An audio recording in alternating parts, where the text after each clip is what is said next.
கல்வி சட்டத்தின்படி பள்ளிகளில் ஆசிரியராக பணி செய்யணும் அரசு பள்ளிகளில் அப்படின்னா அந்த டெட்னு ஒரு எக்ஸாம், கட்டாய தேர்வு, அதில் வெற்றி பெற்றால் மட்டுமே அரசு பள்ளிகளில் பணிபுரியலாம். பள்ளிகளிலே பொதுவாக பணிபுரியலாம். அப்படிதான்.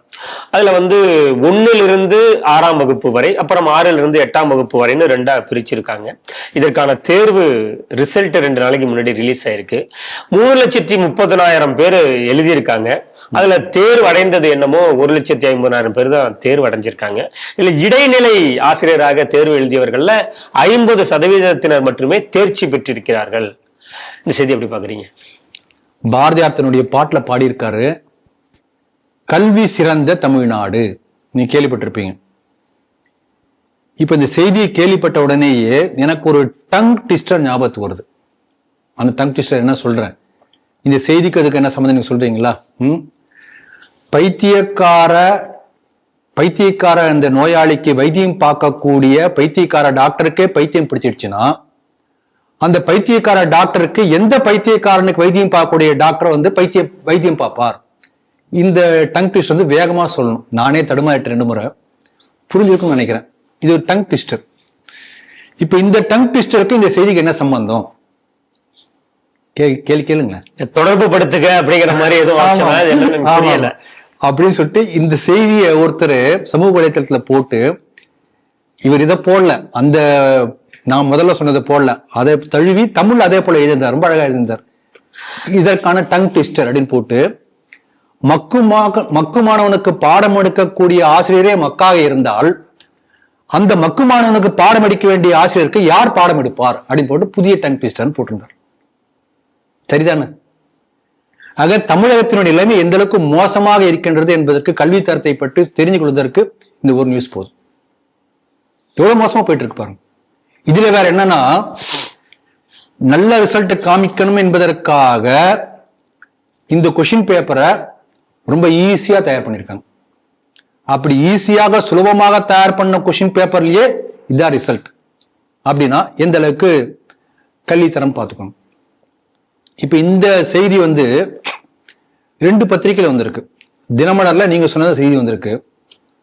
ஹிந்துவுடைய தமிழ் எடிஷன் அதுல 1.5 லட்சம் பாஸ், வெற்றி, தேர்ச்சி அப்படிங்கிற மாதிரி பெருசா கொட்டாயத்துல போட்டிருக்கான்.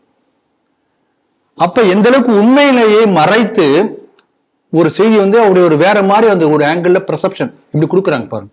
நீங்க இந்த கோணத்துல பார்க்க கூடாது, அதை பாசிட்டிவா அவங்க பிரசன்ட் பண்றாங்க. அந்த கோணத்துல ஏன் நீங்க பார்க்கலாம்? கரெக்ட் தான் நீங்க சொல்றது. அதாவது டம்ளர்ல பாதி காலியா இருக்கு, பாதி தண்ணி இருக்குன்னா ஆஃப் எம்டி சொல்லக்கூடாது, ஆஃப் ஃபுல் அப்படி சொல்லுங்கிறாங்க. அப்படி நீங்க சொல்ற மாதிரி இங்க பார்க்கலாம். அது நம்முடைய பார்வைக்கு. ஆனால் ஒரு செய்தியை பிரசன்ட் பண்ணும்போது உண்மையை தான் சொல்லணும். இப்ப பாருங்க, எனக்கு நீங்க சொன்ன ஒரு விளம்பரம் ஞாபகத்துக்கு வருது. ஒரு குலோப் ஜாமுன் விளம்பரம், ஒரு திடீர் குலோப் ஜாமுன். அதுல சரி பண்ணித்தரேன், எதுக்குன்னு கேட்பாரு அந்த அம்மா. அவன் சொல்லுவான், நான் ரன்னிங் ரேஸ்ல ஸ்கூல்ல செகண்ட் அப்படிமா. ஓ வெரி குட் அப்படின்னு சொல்லிட்டு உடனே பண்ணி கொடுத்துருவா, சாப்பிடுவான். சரி எத்தனை பேர் ரன்னிங் ரேஸ்ல கலந்துக்கிட்டாங்க அப்படிமா. பேசவே மாட்டேன், ஃபுல்லா சாப்பிட்டு முடிச்சுட்டு 2 பேர் அப்படி சொல்லிட்டு ஓடி போயிடுவான். ரன்னிங் ரேஸ்ல லாஸ்ட் என்கின்ற உண்மையை நான் ரன்னிங் ரேஸ்ல செகண்ட் என்று அதை மாத்தி சொல்றாங்க. 2மே உண்மைதான், ஆனா எப்படி பிரசன்ட் பண்றாங்க பாருங்க. இதன் மூலம் மக்களுக்கு என்ன மெசேஜ் போகுது? நான் ரன்னிங் ரேஸ்ல லாஸ்ட்னா என்ன மெசேஜ், நான் செகண்ட் என்ன மெசேஜ்? மெசேஜ் மாறுது இல்ல, டேட்டா அதே தான், தகவல் அதுதான். அப்படி மக்களை ஏமாற்றக்கூடிய இந்த பத்திரிகைகள் இங்க கொண்டிருக்கின்றன. அதுக்குதான் நான் சொல்ல வரேன். இப்ப பாருங்க, இதே இந்த டெட் தேர்வுகளை பற்றி போன ஆண்டு என்னுடைய ரிசல்ட் ராஜேஷ் அவர்கள் போட்டிருக்காங்க Facebookல. அதை நான் படிக்கிறேன். மொத்தம் 3 பேப்பர் இருக்கு. ஃபர்ஸ்ட்ல போன ஆண்டு 51% ஃபெயில், டெட் பேப்பர் 2ல 72% ஃபெயில், டெட் பேப்பர் 3ல 62% ஃபெயில். இந்த ஃபெயில் எல்லாம் மறைச்சிட்டு பாஸ் மட்டும் போட்டு, பாஸ் பெர்சன்டேஜ் போட மாட்டாங்க, நம்பரை மட்டும் போட்டு அதை பெருசா போட்டு தமிழகத்தில் ஏதோ கல்வித்தரம் வளர்ந்து கொண்டிருப்பது போல ஒரு பொய்யான மாய தோற்றத்தை இந்த பத்திரிகைக்காரர்கள் ஏற்படுத்திக் கொண்டிருக்கிறார்கள்.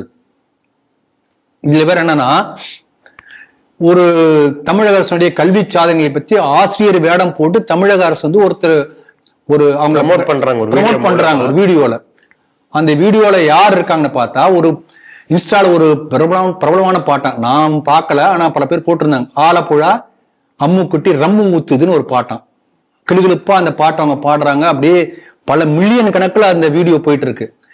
அப்படிப்பட்ட கவர்ச்சிகரமான அந்த வீடியோல பாடக்கூடிய ஒரு அம்மனியை கூட்டு வந்து இவங்க வந்து ஆசிரியர் வேடத்துல திராவிட மாடலில் கல்விக்குரிய ஒரு விளம்பர படத்துல அடுக்கி வச்சிருக்காங்கன்னா இவங்க தர என்னன்னு தெரியுதா?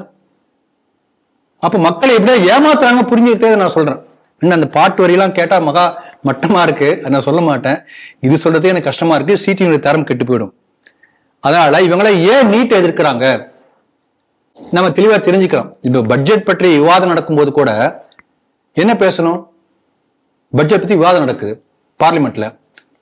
திமுக அமைச்சர்ல திமுக சேர்ந்த எம்பி எல்லாம் எதிர்த்து என்ன பேசலாம்? நீட் எதிர்க்க வேண்டும். பட்ஜெட்டுக்கு அதுக்கு என்ன சம்பந்தம்? ஹிந்தி எதிர்ப்பு. இந்த பட்ஜெட் பற்றி உங்க கருத்து என்ன சொல்லிட்டு நம்முடைய துணை முதல்வர் அடுத்த திமுக ஆட்சிக்கு வந்து அவர் தான் முதல்வரே ஆக போறார்.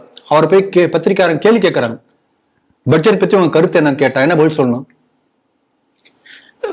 பொதுவா ஒரு அரசியல் கட்சி தலைவனா படிச்சு பார்த்துட்டு இது மக்களுக்கான அதெல்லாம் தெரியாது ஏங்க சொல்லணும்.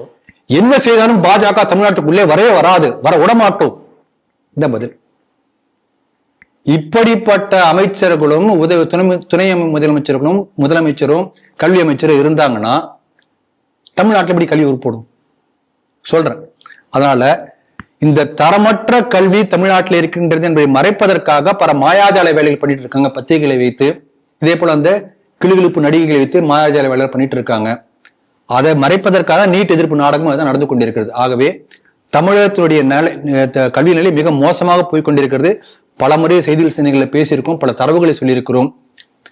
இந்த அரசு மாறினால்தான் தமிழ்நாட்டுக்கு நல்ல காலம் பிறக்கும்.